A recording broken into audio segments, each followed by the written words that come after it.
How's it going, everybody?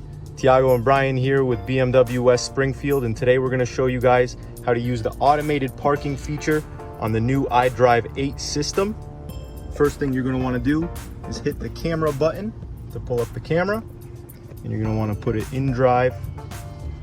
So what it's doing now is it's searching for a spot, and then when it pops up, you can click it.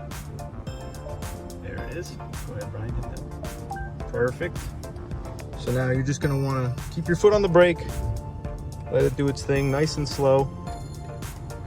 Hands are not on the wheel, as you can tell.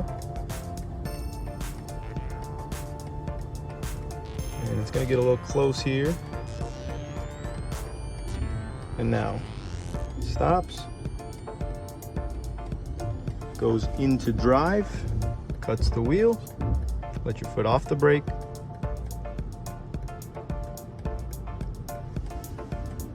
Back into reverse. Wheel cuts again.